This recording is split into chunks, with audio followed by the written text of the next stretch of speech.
Ujú. Se había desgrabado. Estaba muy bien la pregunta. Es una pregunta Fina. sutil. Es una pregunta sutil. Está muy bien. Sí. Está, los psiquiatras alemanes describieron la interpretación delirante haciendo la separación entre lo que es senso-percepción y lo que es pensamiento, ideación y juicio. Entonces decían, yo veo, por ejemplo, este vaso de Coca-Cola Light en 3/4. La verdad es que yo ya sabía que había venido una persona durante la mañana mientras que yo empecé a aprender la computadora y la tomó. Quiere decir que las 3/4 partes del vaso están adecuadamente percibidas, pero la interpretación que se hace sobre esa percepción es bizarra, Entonces, eso podemos verlo tanto en el campo de la psicopatología de la vida cotidiana, digamos, por ejemplo, che, viste, yo entré a la clase y no me saludó fulana. Eso es porque ella ya se quedó enojada por tal cosa, supongamos, ¿no? Y la otra persona que entra con uno le dice, pero escúchame, era porque estaba mirando el celular, no te vio entrar. Entonces, también ven la sutileza de que en la psicopatología de la vida cotidiana también puede aparecer una interpretación, podemos decir catatímica, una percepción un poquito jugada, sesgada.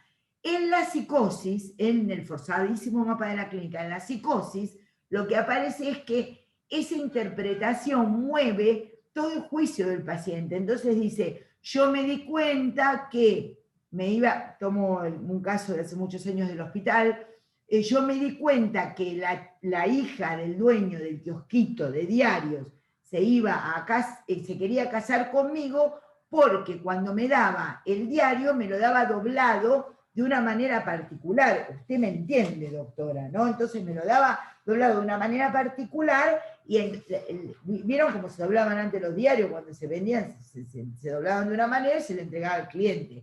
Entonces uno podría decir, ¿qué es la idea delirante sin la interpretación delirante? Está muy bien lo que preguntas, pero la cabría preguntar así, ¿hay idea delirante sin interpretación delirante? No. El delirio, está muy bien lo que preguntas, el delirio en sí mismo es una interpretación delirante, pero los psiquiatras alemanes lo que hicieron la distinción era de cuando esa interpretación delirante se basaba en una percepción correcta. Está muy bien lo que preguntas. Es muy sutil, pero ¿lo entendiste? Es una descripción, es una diferenciación que hicieron ellos. Porque es verdad, el delirio es una interpretación. El delirio es una interpretación de la vida. ¿Sí? Entonces, ¿tienen el texto de la psicosis, el otro y los otros? ¿Lo tienen subido al campus? No, profe. Ah, bueno, lo vamos a ver para el segundo parcial. Este es un texto que yo escribí en un libro que publiqué. Bueno, entonces, lo que preguntás está muy bien y es muy sutil, digamos. Aparece esto. El delirio en sí mismo, es una interpretación, pero es una interpretación delirante. Pero viste que en beta dice, hay formas de llegar al delirio. Claro, dice, por eso se dividen en verosímiles e inverosímiles. Podríamos decir que sí, pero viste que, ahí pregunta Estefanía Werli, pero podríamos decir cómo se da el delirio, si se da por una percepción, si se da de forma fantástica, interpretativa. ¿Vieron los mecanismos del delirio que describe Beta? Y bueno, uno es la interpretación delirante, pero en realidad el delirio es interpretación. Los alemanes se pararon y dijeron, bueno, ponemos en la historia clínica interpretación delirante cuando la percepción está medianamente a salvo o correcta. Está muy bien la pregunta. ¿Tendrá algo que ver la rigidez también, María Clara? La rigidez del pensamiento, la rigidez de la idea, ¿no? Porque obviamente en la ideación delirante plena la rigidez hace que sea impenetrable al razonamiento, ¿no? No hay forma de cambiar esa idea. En cambio, en la interpretación, por ahí hay un poquito más de flexibilidad. Claro, se podría pensar de esa manera y ustedes recuerden que, como dice León, tal como vimos, que no entendemos la alucinación únicamente como la percepción sin objeto, sino que entendemos que la alucinación es una alteración de la sensopercepción, pero con un sujeto, con una persona que está tomado por el lenguaje de una manera en donde no puede dejar digamos, tiene una dificultad para sostener la división entre el yo y el mundo. Entonces, así como entendimos la alucinación como un problema entre el mundo y el yo, un problema de la senso-percepción entre el mundo y el yo, entendemos, tal como viene a plantear León, a ampliar León, que el delirio no es solo un trastorno del juicio sobre un tema, que no coincide el médico o el personal de salud mental que esté atendiendo. Si uno es de River va a entender que es un delirio que el otro sea de Boca, ¿se entiende? Pues así, pues si fuera por error, por no coincidir en la idea, sería una mala praxis. Entendemos que justamente hay una rigidez, una certeza, una falta de poder variar y ampliar y mover ese pensamiento para otros aspectos, y eso toma la vida del paciente. Eso es lo que define a la idea delirante como tal, que asume la conducción de todo el pensamiento del paciente. Esa es la idea delirante. No es una idea fuerte, no es una creencia en algo sencillamente, es cómo aparece el sujeto tomado, conducido por esa idea que se convierte en una idea amo de todo lo que va pensando. Entonces, sensopercepción, alucinación, delirio, con pensamiento y juicio, queremos que ustedes lo entiendan de esa manera. ¿Sí? ¿Qué otras preguntas hay? Profe, A mí me confunde un poco la diferencia entre pseudoalucinaciones y pseudoalucinaciones auditivas. O sea, porque en el libro da un ejemplo, entonces me empezó a confundir el mismo libro la diferencia entre pseudoalucinaciones y alucinaciones auditivas. Si me lo podías diferenciar bien. Bueno. Muy bien. Hacen preguntas de residentes. Muy bien. Muy bien. Esa me deja... Hacen preguntas de residentes que estudiaron. Entre Ana y Saya, hacen preguntas de residentes que estudiaron. Mirá. Y no es tan fácil esta última, porque no, vamos a concurso desde el libro. Sí. Vamos a quedarnos con esta definición que acotada sirve. Cuando se habla de alucinación, la verdadera alucinación que define el campo de la psicosis es la auditiva verbomotora, la auditiva con articulación de la palabra, la auditiva de palabra, de articulación de palabra. Está la palabra, la orden, el insulto, esa es la alucinación auditiva con audición de palabra que puede llegar hasta ser verbomotora, ¿sí? La pseudoalucinación, y en general, en esta alucinación, justamente, como les dije, hay que pensar el campo de la sensopercepción entre el yo y el mundo. Entonces, lo que podemos justamente plantear es que lo que aparece en la lo que está descrito como pseudoalucinación, es lo que el paciente dice, oigo, pero es como si oyera una voz desde adentro, es como si fuera la voz de mi conciencia, hay como una duda, pero el paciente, la persona lo consulta con uno, está todavía en el término entre la ilusión y la alucinación, ¿me entendés? Es como si tuviera ahí un lugar de duda, ¿se entiende? Entonces, vamos a definir para si cupiera alguna pregunta sobre pseudoalucinación, que es la alteración de la sensopercepción en el cual la persona que lo sufre tiene como una duda entre la realidad y no realidad de esa percepción, y que en general es tomada como que las voces vienen desde adentro y le adjudica a esa percepción un componente propio. Yo ya al adjudicarle un componente propio, un componente psíquico personal, no seré yo o es mi propio pensamiento, ya quiere decir que la persona está mejor, y eso convierte la alucinación en pseudo. Ok, perfecto. Como cuando hablabas de que entre lo normal y lo patológico había una franja. La pseudoalucinación se encontraría en lo que es esta franja. Sí, en realidad la pseudoalucinación, lo que podemos pensar es que también puede verse, ¿me entendés?, en síndromes confusionales, en general tóxicos, confusionales, ¿no? Pero en general no es tan... Siempre que estamos en el terreno de la alucinación auditiva, ojo,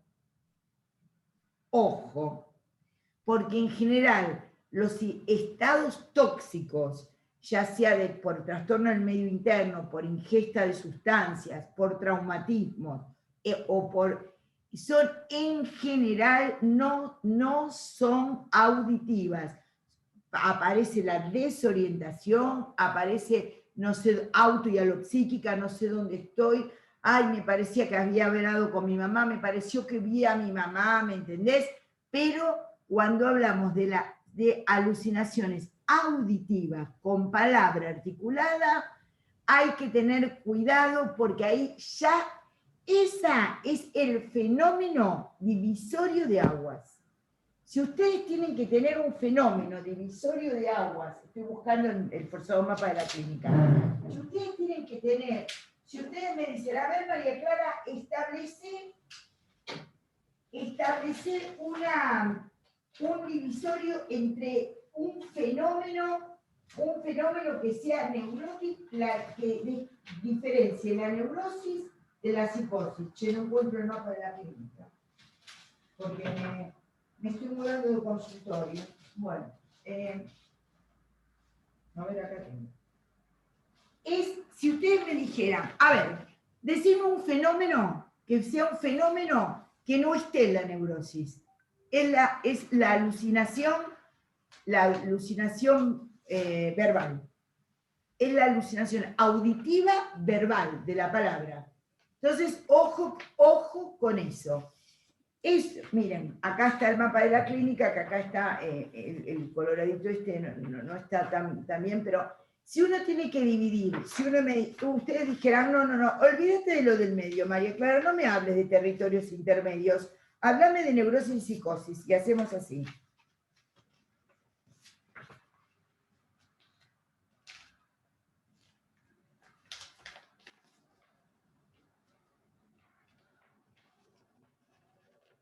Y hacemos así, los transformamos en esto, el mapa de la clínica. ¿Ven? ¿Ven que le saqué el territorio intermedio? ¿Sí? Y hablamos de neurosis y psicosis, que es una forma de verlo también. ¿Ven? Si ustedes hacen este trabajo en su casa, como un trabajo, lo pueden ver así, este también es el forzado mapa de la clínica. Y ahí en el medio, lo que tienen es la alucinación auditiva. Verbal, que en su forma máxima es verbal motora, ¿sí? Ojo, porque hemos visto muchas excitaciones psicomotrices, hemos visto muchos episodios de alcoholismo agudo, pero hemos visto intoxicaciones por cocaína, yo más por cocaína, yo lo he visto tanto por heroína, es que heroína no vemos mucho nosotros, ¿no, León? Aún hoy, ¿no? No se ve. Argentina no es un lugar que haya... Lo que más vemos, lo que he visto yo es alcoholismo, cocaína, marihuana, y lo que he visto es también empecé a ver Crack, y eso en el hospital. Vos ahora que ves más, León, intoxicaciones. Crack.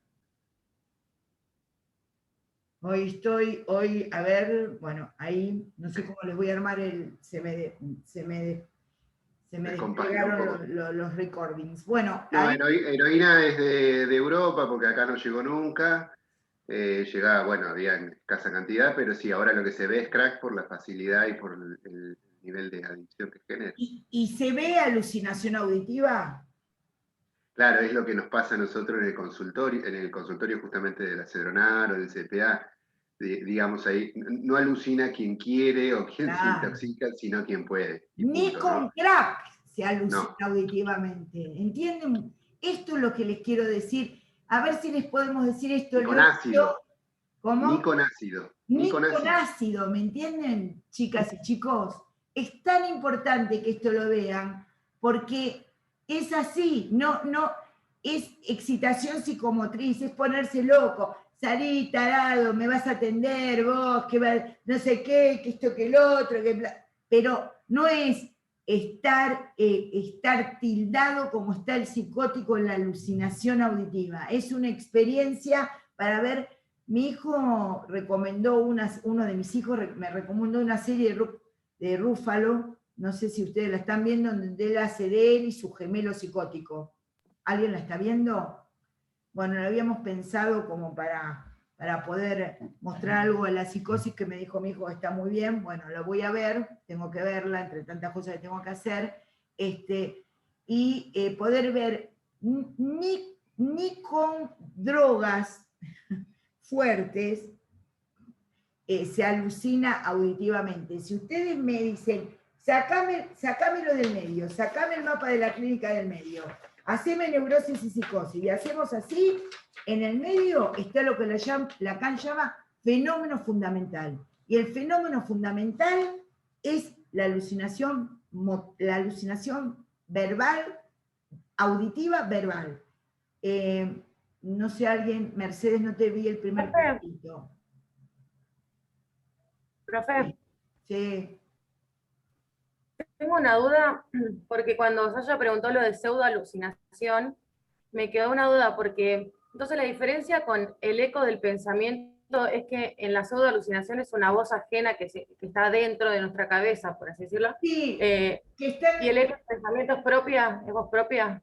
No, escúchame, espera. No, es que yo no expliqué con el pensamiento, ¿eh? Ahora está bien que vos lo traigas para verlo. Mirá, el tema es así. En la pseudoalucinación es como el uso del subjuntivo también, si la persona puede usar el subjuntivo, porque hay mucha gente que no puede usar el subjuntivo por cuestiones de desinformación o por cuestiones de segregación lingüística, ¿viste? Entonces dice, se habría ido, pero si la gente dice, me pareciera escuchar, o es como si escuchara, o por ahí dicen es como si escucharía, que está mal dicho, pero no importa, uno lo entiende igual.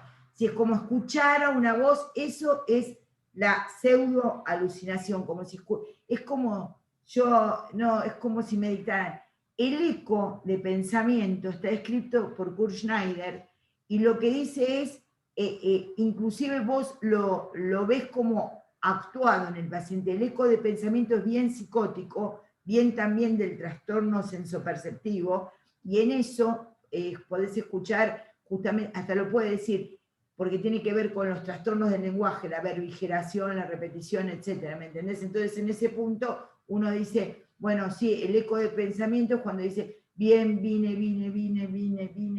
y vos ahí, en la verbigeración, lo que entendés es que tiene eco. O una chica que se había brotado hace muchos años, tenía una dimensión del eco de pensamiento porque ella leía lo que estaba estudiando y era como que alguien se lo repetía en la cabeza. Le repetían esto, entonces uno dice, ay, qué difícil es interpretar lo que es la psicopatología de la vida cotidiana, lo normal, de la psicopatología, ¿me entendés? Pero en realidad uno puede decir, en general a uno no le queda nada en la cabeza cuando le explican las cosas, pero se queda como muy fijado, pero en general la normalidad es que uno no se acuerda, en general la función del olvido anda ahí. Pero esta chica lo que tenía era la dimensión que también se ajusta a otro fenómeno, digo que es del déjà vu.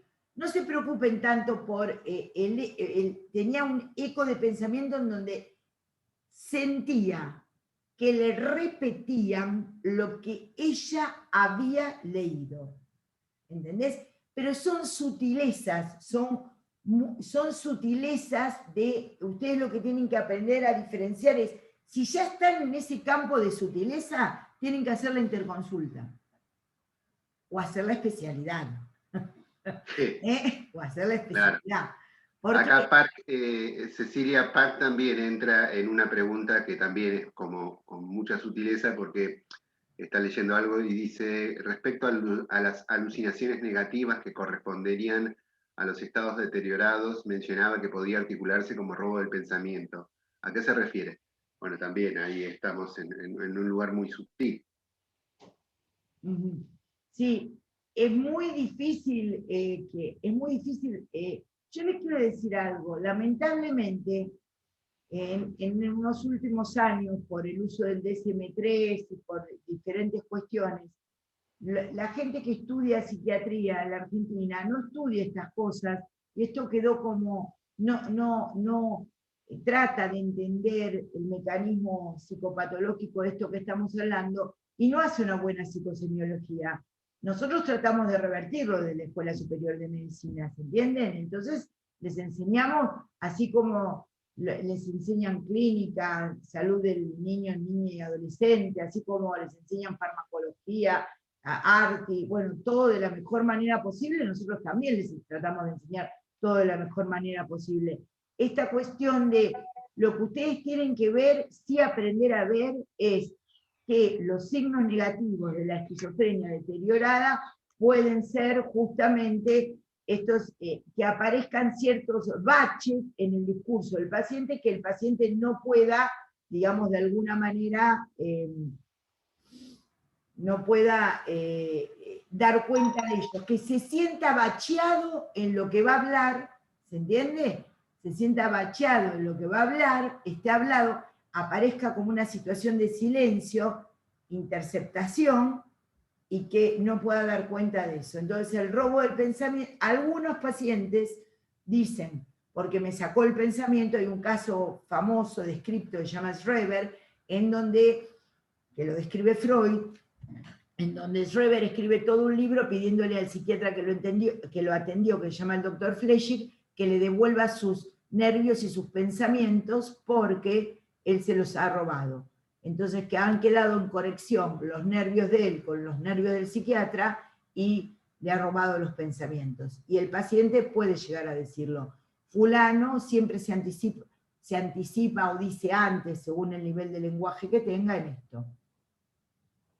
Voy a hacerles yo un comentario, a ver, no sé si más... Una más, María Clara, que era lo que no leíste de Mercedes, que me parecía importante para definírselo del todo, dice, entonces, todos los que alucinan, dice Mercedes Ramos, entonces, todos los que alucinan, sea por el motivo que sea, ¿tienen una tendencia a la psicosis? No sé si entendí bien. Los que alucinan auditiva y verbalmente.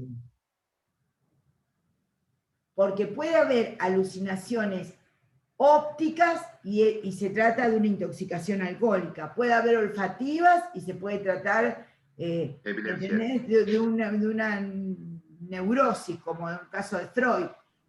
La alucinación patognomónica de la psicosis es la alucinación auditiva verbal, con palabra, con sentido. Puta, malo, les digo lo que refieren los pacientes, puta, cornudo, malo, te voy a matar, matate, estrangulala. Esas son en general imperativas y son alucinaciones típicas de la psicosis. Quiero decirles algo más. María Clara, quedó una pregunta más Bueno, arriba bueno. sobre principio de realidad. Si le podrías explicar principio de realidad. Muy bien, muy bien. Otra vez. Voy a modificar, porque esto lo voy a poner acá, para que podamos hacer este juego en las clases, que me encantó. Con principio de realidad sin principio de realidad. ¿Qué es el principio de realidad? El principio de realidad es aquel que permite que lo que uno desea o se le ocurra pueda ser pospuesto. Y uno atienda también no solo a lo que se le ocurre, sino a la situación de los otros y del mundo externo que lo rodea. Entonces, el principio de realidad es un principio regulador del pensamiento, porque uno escucha al otro y puede variar lo que está diciendo, de la acción, porque el otro le puede recomendar algo que uno acepte como correcto. Entonces, el principio de realidad es un principio regulador en donde hay lazo social, y el lazo social lo que hace es poder hacernos morigerar, regular, variar nuestro pensamiento, nuestra acción, nuestra conducta con respecto a algo. Y eso significa que la realidad está hecha del yo, pero también de los otros, del mundo interno y del mundo externo. Ese es el principio de realidad. En cambio, en la psicosis lo que aparece es una predominancia de lo que a la persona le aparece en la propia persona sin admitir que le es propio. Esto es muy importante que entiendan. El psicótico no admite que lo que le pasa es de él. Siempre lo admite en un plano proyectado hacia otra realidad. Entonces, como no se hace cargo, porque uno dice, no, la verdad que me contestó mal, pero yo no empecé bien a preguntarle, ¿viste? Porque yo dije, ¿por qué no viniste? Bueno, entonces uno dice, bueno, sí. Uno empieza a preguntar así, y el otro dice, ¿por qué no te vas a la mierda? No es que el otro empezó la conversación mal, la que le empezó mal. Entonces, tener principio de realidad, ¿qué sería? Poder captar qué es lo que es yo y no yo, mundo externo, y poder regular acciones y pensamientos con respecto a eso. Entonces, en la psicosis, lo que aparece, ¿qué les dije? Como idea amo es el delirio, y lo que aparece como certeza, que es lo que les hablaba en un momento León, la certeza es inconmovible, entonces no hay sistema de realidad porque no hay pregunta. A ver, voy a decir una cosa que es importante, recuérdenla. La neurosis es una pregunta. Dice Lacan. La neurosis es una pregunta, es preguntarse, ay, ¿qué quiero? Ay, ¿por qué no me va bien? Ay, ¿por qué no me sale tal cosa? Ay, es eso. O qué injusticia, el neurótico obsesivo, bla, bla. Pero la neurosis es una pregunta. Y yo lo que agrego a eso, por la clínica, por lo que he venido estudiando en estos 40 años, es poder decir, y la psicosis es una respuesta anticipada. No hay mucha pregunta en la psicosis.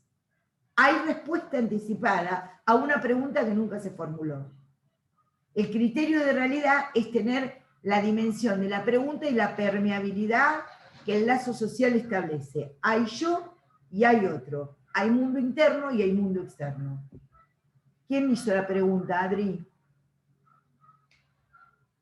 Cecilia. ¿Cecilia Park? Sí. Gracias. Genia, genia. Profe, una pregunta. Sí. Yo estaba viendo, viste, los temas del parcial. Hoy se dieron cuenta que me toman examen a mí, ¿no? El repaso es eso, hoy me toman examen a mí. Así que pregunten, sí, dale, para que te doy la imagen. Dale, Lucio. Hoy no habías hablado, Lucio. No, estaba escuchando las preguntas de los compañeros. Tengo una pregunta, porque yo estaba viendo tomando los temas carrera. del parcial.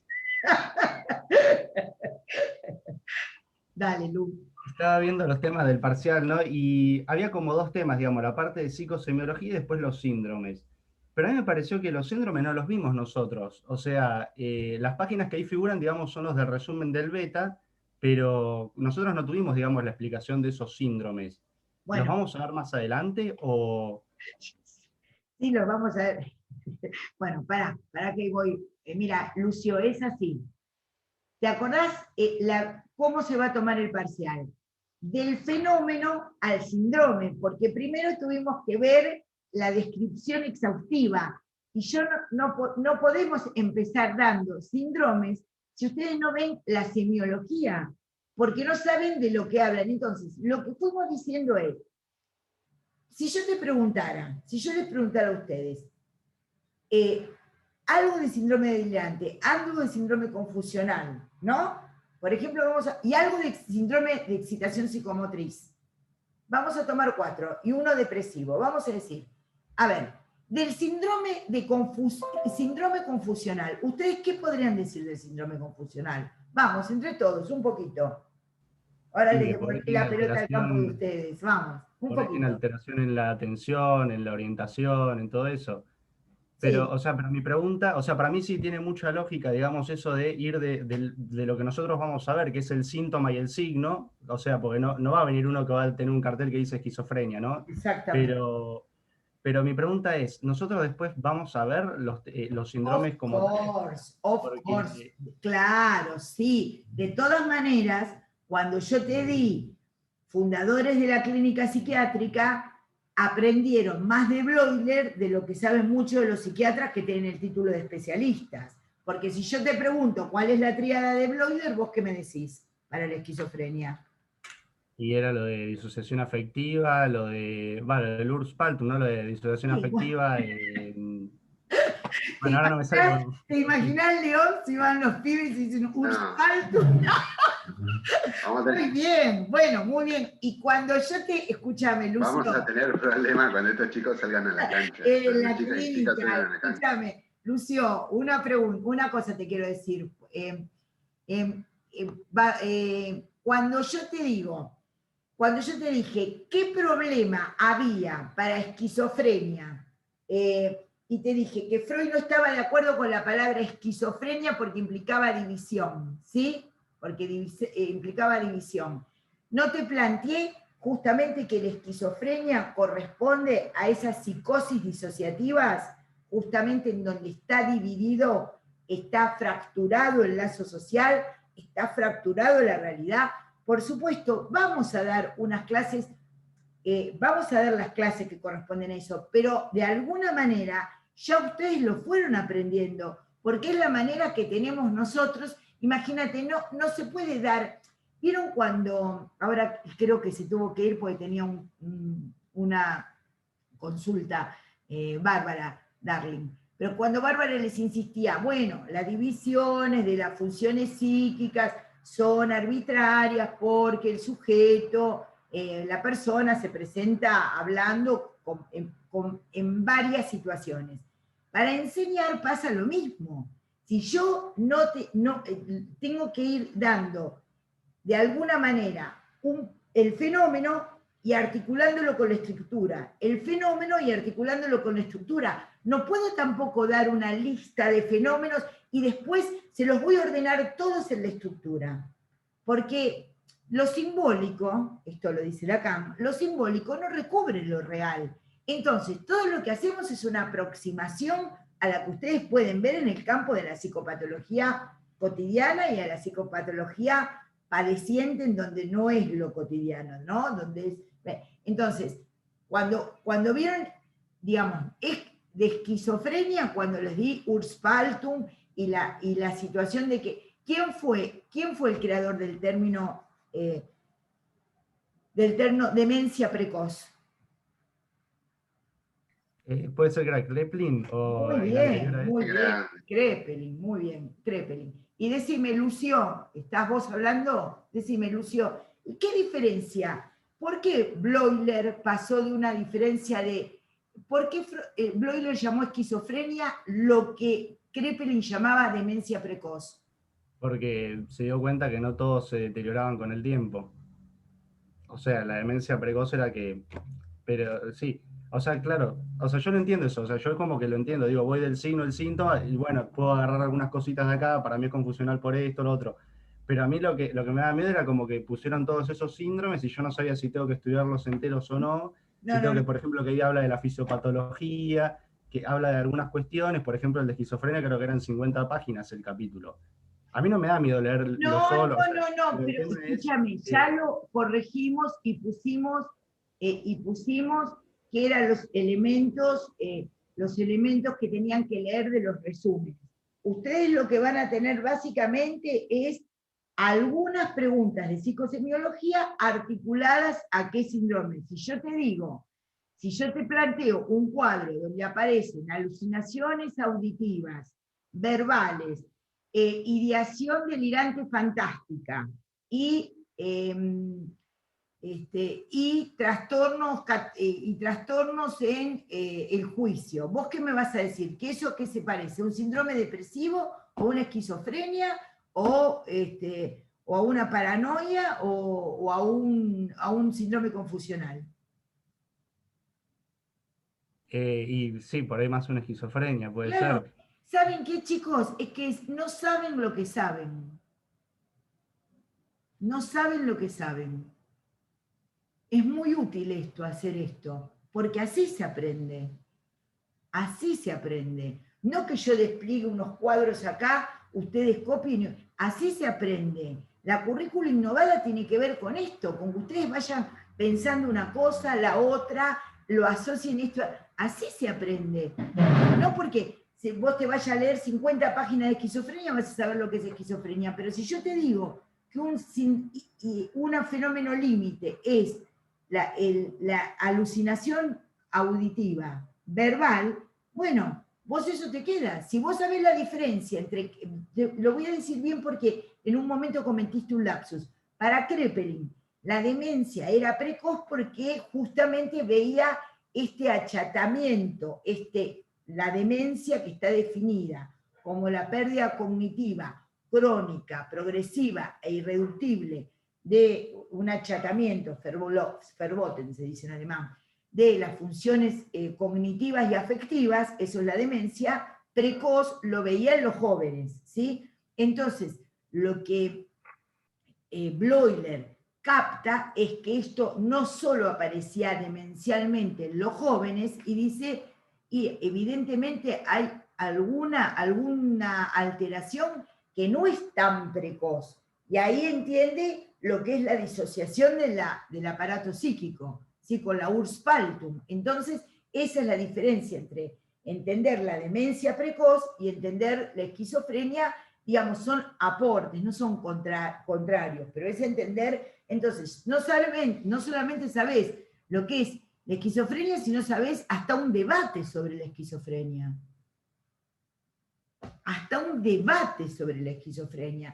Podríamos decir que hasta sabés el debate entre Kraepelin, Bloiler y Freud. Yo no te voy a tomar eso en el parcial, pero hasta eso les dimos.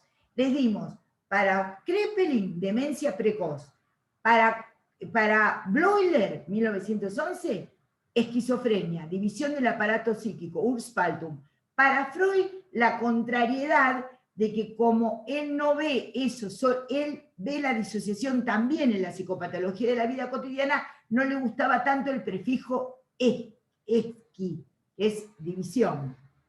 Entonces, hasta sabés un debate sobre el concepto de esquizofrenia. No solamente sabés que cursa con alucinaciones, trastorno del juicio, hipoprosexia, bulia, como si no me... No, sabés hasta un debate sobre eso. ¿Me entienden lo que les quiero decir? Sí, sí, se entiende, profe. Debatir sobre esto les puede decir León. No es muy habitual poder debatir estas cosas. No, en absoluto. Es un lujito que nos damos, ¿entiende? Es un lujito que nos damos para que ustedes aprendan el campo de la salud mental y de la psicopatología tan bien como les enseñan los otros profesores que son tan buenos. Quiero decirles algo para ir terminando si no hay otras preguntas. Hay un tema que es un agua divisoria. María Clara, decime qué divide la neurosis, el campo de la realidad de la psicosis, que para los psiquiatras alemanes también era complicado pensarlo, ¿no? Que es que muchos plantearon, ¿no? Muchos plantearon, sobre todo los franceses, la alucinación auditiva verbal es el fenómeno fecundo que ahí con el trastorno del lenguaje, ahí estamos en el campo de la psicosis, ¿sí? Con el trastorno del lenguaje como neologismo, como justamente imposibilidad de realizar la metáfora. Y algunos autores alemanes lo que plantean ahí es el delirio, porque ahí hay una división, una debate, que se los voy a dar bien en la otra clase, después de dar el parcial, que es el debate de si siempre primero viene la alucinación y después viene el delirio, o aparece delirio sin alucinación, o lo que no se vio es la alucinación y aparece el delirio. Pero es un debate de la psicopatología. Ya que entremos en debates de la psicopatología, a mí me pone muy contenta, porque son problemas. Esto no es lo que habitualmente puede darse, ¿se entiende? Entonces, algunos psiquiatras alemanes ponen el delirio como tal, porque hablan de la experiencia delirante primaria como lo que divide el campo de la neurosis del campo de la psicosis. Entonces, pero vamos a ponerlo así, es un debate dentro de la psicopatología. Porque hay todo un debate en saber, el tipo, voy a tomar el caso de Freud, el doctor Schreber, se levantó y en estado de duerme vela, un día pensó qué hermoso sería ser una mujer, dice así Freud, sufriendo el acoplamiento, o teniendo relaciones sexuales, podríamos decir. Esa idea, ¿no? ¿Cómo esa idea que después se transforma en un delirio que va variando, tuvo una alucinación previa o no? Después Schreber se gastó en alucinaciones, tenía alucinaciones, ya les digo, eco de pensamiento, todo lo que ustedes quieran tener. Pero hay era un debate clínico era un debate clínico que se sostenía en relación a si siempre el delirio viene a coser, a suturar lo que la alucinación rompió, o si hay delirio sin que antes haya habido alucinación. Por eso se los voy a dar en el segundo, la primera clase, para poder ver particularmente esto. En la psicosis, ¿qué cursa con alucinación? Si yo les dijera, de estas 4, de la paranoia, las 3 parafrenias y la esquizofrenia, ¿qué es lo que cursa con más alucinación, Lucio? ¿La paranoia o la esquizofrenia? Espera, ¿cómo? De las 4 psicosis que tiene acá, de las 5, esquizofrenia, las 4 paranoias son 5, y la paranoia es 6. ¿Qué es lo que tiene más alucinación? ¿La paranoia o la esquizofrenia? ¿La esquizofrenia puede ser? Sí, es la esquizofrenia. La paranoia es puro delirio. El problema que se preguntaron es, ¿la paranoia en algún momento habrá tenido delirio y clínicamente no fue observable? Es un debate. Es un debate. Pero entonces, a ustedes les queda claro que hay psicosis más alucinatorias y psicosis más delirantes. ¿Eso les queda claro? Sí, sí. Bueno, ¿lo saben o no lo saben? Bueno. Sí, supongo que sí. Pero no solo para el parcial. El parcial, lo que trabajan ahora, cómo preguntan, el interés que demuestran, lamento que sean algunos los que pueden animarse a preguntar, a estar, pero no sé, me parece que en algunos hemos podido despertar el interés por estas cuestiones, ¿se entiende? Bueno. Profe, yo tengo una pregunta de un tema muy anterior, en relación a la atención.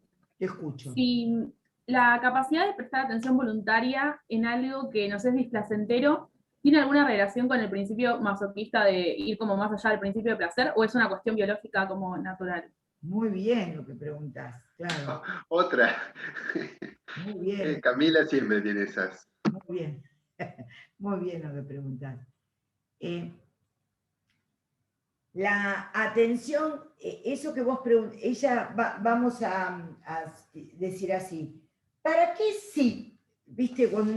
¿Qué te pasa, fulana? No, lo que pasa es que sigo pensando que por ahí no tendría que haber ido a esa reunión, porque en esa reunión me trataron mal y yo no tendría que haber ido. Bueno, deja de pensar. Bueno, pero no puedo dejar de pensar en eso, se me viene a la cabeza eso. Y uno dice, ¿para qué tiene la atención dirigida a eso que le duele?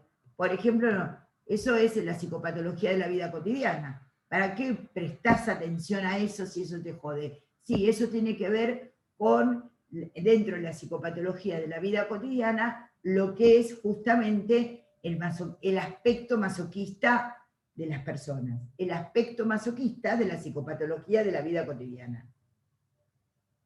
Y uno presta atención a determinadas cosas que le duelen. La memoria también tiene que ver con esto, ¿eh? Es la atención y la memoria. Porque si la memoria es hacer del pasado un presente, ¿viste? A uno le vuelven ciertas ideas que quisiera olvidarse. Uno por ahí se olvida qué carajo dijo Kraepelin, pero no se olvida de esa mirada que alguien nos dirigió con odio. Y lo recuerda, y lo recuerda, y lo recuerda. Porque ese es el valor traumático de la memoria. El valor traumático de la memoria tiene que ver con eso, con que uno no puede olvidar porque es tal la impresión que causó y la atención, Camila, de lo que uno va a fijarse, más le duele, más se va a fijar. ¿Pero qué sos vos, masoquista? Ahí sí un poco. Soy un poco masoquista, como todos los que habitamos el territorio de la psicopatología de la vida cotidiana. Podríamos responder. Claro, acá Saya dice, la memoria condicionada por la afectividad, efectivamente. Efectivamente es así. Bueno, esperen que voy a ver un poco los papeles.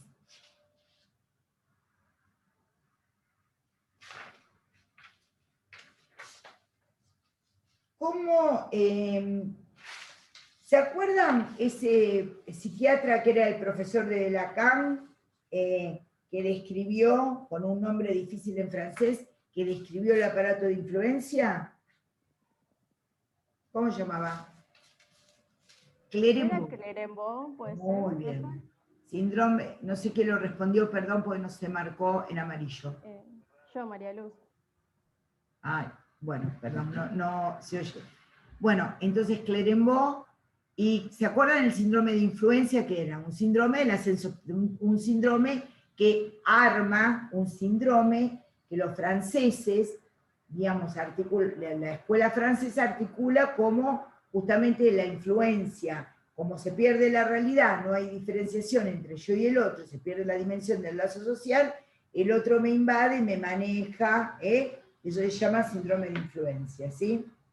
Y lo que puede aparecer justamente es esto, a partir del síndrome de influencia, un delirio de influencia. Bueno.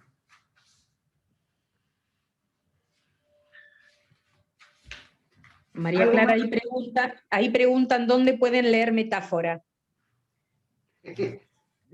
Para ver metáfora, pueden leerlo de muchos lados, pero para que yo les diga que tienen que, yo qué sé, la enciclopedia británica, para eso les di metáfora es la posibilidad de nombrar una cosa con otra cosa, por el nombre de otra cosa, y lo que ven es el teórico, y entienden del teórico lo que es la metáfora. La psicosis funciona sin metáfora, concretud de pensamiento, y la neurosis la psicopatología de la vida cotidiana, la neurosis funciona con metáfora. Así que eso lo ven en el teórico. No puedo darles porque serían páginas y páginas. Miren, les quiero decir algo. A veces para hablar una hora acá, yo pienso todos los años que uno tuvo que transcurrir de estudiar, leer, entender, articular.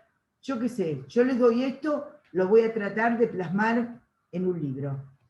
Para que ustedes digan dónde lo leen, del libro de Aneta, ¿sí? Pero ahora tienen el teórico, tienen que escuchármela ahorita. Bueno, ¿algo más? ¿Quieren preguntar? La de metáfora, el que preguntó, la que preguntó metáfora, ¿quieres preguntarme algo de la metáfora? ¿Querés que te vuelva a decir ahora algo? ¿O es una cosa que vos querés seguir estudiando para más adelante por un interés tuyo? Si es para más adelante con un interés tuyo, yo te doy los autores, pero no entran dentro de no entran dentro de lo que voy a tomar en un parcial de estudiante de 4º año de medicina, no. No, profe, en la clase lo entendí bien, lo entendí con la relación que vos dabas con los poetas, todo, pero me había quedado la duda de si había alguna bibliografía que tengamos que leer. Sí, Pero la no, perfecto. bibliografía es una biblioteca. Bien, por eso. Ese es el tema. No. Con lo que ahí se entendió, creo que va, ¿sí? La pregunta, perdón, la pregunta nos va a tomar 1 o 2 parciales. Creo que uno, ese día, y después el final, con lo que agreguemos, ¿sí? El parcial, el final va a incluir todo, pero ya van a tener todo sabido del primer parcial. Bueno, León los va a dividir en grupos, va a haber, como dijimos, León, 3 aulas, ¿verdad? Exactamente, 3 aulas con 2 docentes cada. Dale. Va a haber 3 aulas, va a haber 2 docentes en cada aula y les vamos a dejar las instrucciones en el campus de cómo vamos a hacer la acreditación, que es más o menos similar todos los años. Acreditación y luego el inicio del examen, ¿sí? Bueno, les mando un beso, un abrazo a todos. Vamos a tomar, ya les digo, el fenómeno y su articulación en alguna cuestión de los síndromes, esto lo vamos a tomar, que son, y ver, lamentablemente, todo lo que podemos hablar acá, habría que poder escribirlo, habría que poder tomar un oral, pero bueno, por ahora eso está un poco difícil de que podamos hacerlo, ¿sí? Así que los vamos a esperar en el parcial, quedamos a disposición de ustedes por si necesitan algo, les mandamos un afectuoso y cordial saludo, sabemos que la estamos pasando difícil y que a nosotros también nos cuesta a veces preparar la clase o dar la clase, pero que ustedes sepan que tenemos un gran compromiso y que para nosotros también es un gusto y un honor poder darles clase y poderles transmitir lo que con tanto esfuerzo hemos aprendido. Así que los esperamos en el parcial y que todo sea para bien. Chao, que les vaya bien. Gracias a los docentes, gracias al doctor Torres, a la doctora Darling, a la licenciada Adriana Fernández Zapino, no sé si hoy estuvo la doctora Tejón, no la vi, y a María Marta Guerra. Bueno, que les vaya muy bien. Gracias. Saludos. Hasta el lunes próximo. Saludos. Chao, muchas gracias. Chao, nos vemos. Profe, gracias por la clase. Chao.